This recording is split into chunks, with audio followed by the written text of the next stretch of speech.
Iyalah jelema-jelema nu buang kawara biadab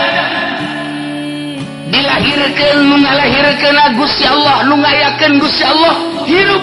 nu ngatur Gusti Allah nu ngarizkian Gusti Allah tapi ibadah ka batu teu percayaeun bahwa Allah teh pangeran buang kawara jasa teman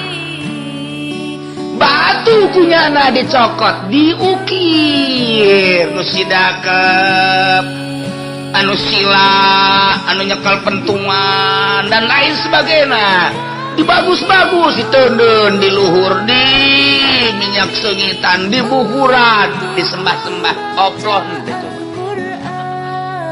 cikurang eta batu eta mah eta keur carita zahirna walaupun nya ge sarua lain batula tapi makna batu dibentukan seperti eta caknya teh ieu teh aya di jerona nirwana